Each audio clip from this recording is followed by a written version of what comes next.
Congestion pricing, meaning we're going to charge you to drive. We're going to try to economically force you to take. Now, why wouldn't that work for you, Fast Eddie? For instance, you're a guy who drives to work every day, and the idea is we need fewer cars on the road, so we're just going to make it too expensive and punitive. He can take public transit. Why wouldn't that work for you?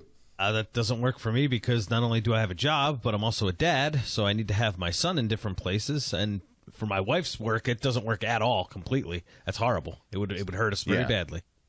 Yeah, and imagine how many stories like yours there are in New York and the surrounding area. And so, of course, Trump writing in, and he posts yesterday, congestion pricing is dead. Manhattan and all of New York is saved, all caps. And then he posts this. Long live the king. Long live the king. Now, Eddie, you know he knows what he's doing there, right? We know. He knows. Long live the king? Come on. No question about it. And I mean, do you think the media is being honest here if they're saying that they don't know that?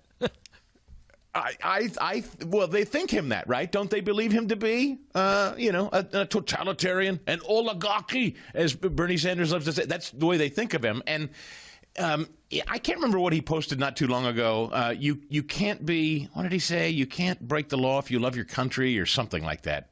You remember a post he put up like that? It was something like that. And everybody took exception with it. Because, the left thinks that he wants to reign forever. They have been talking about Donald Trump trying to get rid of term limits and trying to just sit in office for the rest of our lives, never to leave it, that we would have to pull him out by force.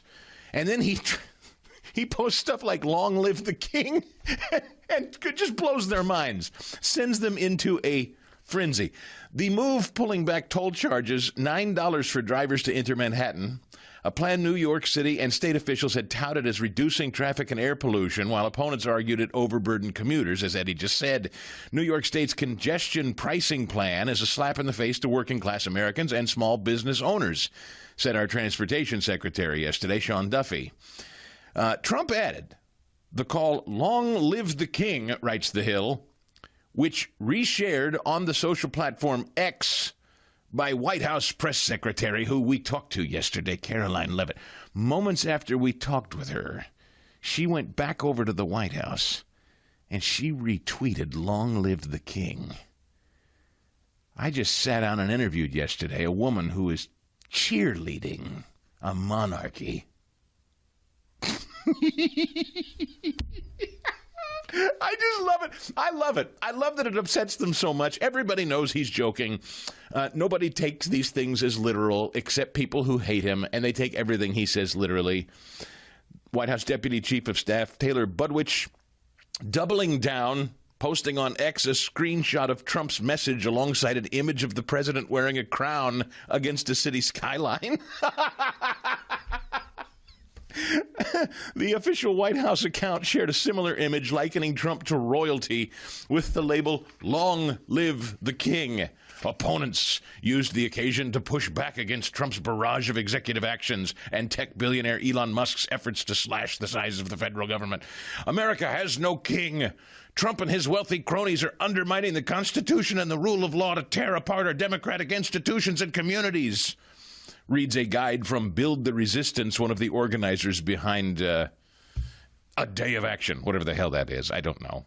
America has no king. Trump's wealthy cronies are undermining the Constitution, tearing the rule of law apart. No, of course, he's restoring the rule of law. He's not violating any law. He's not violating the Constitution. Elon Musk, you heard Bernie Sanders earlier. The reason I play these people is because it's absurd, and we like to illustrate absurdity by just letting it hang out there. It's obvious what they're doing. They're trying to shrink the bureaucracy. Dictators and authoritarians do not shrink bureaucracies, folks. They grow them. Dictators and authoritarians do not restore free speech. They limit it. Dictators and authoritarians want centralized power. Dictators and authoritarians want all of the taxpayer money coming their way, flowing into them, and they control all the purse strings. Trump is hitting reverse on every single one of those things I just mentioned. He's hitting reverse and restoring all of the power back to you. Sovereignty is back, baby. Your individual sovereignty, human rights, your money. It's all coming back to you. Unusual kind of king. And he knows it, which is why he's tweaking them. And I love it. For full shows, live and on demand, it's Salem News Channel.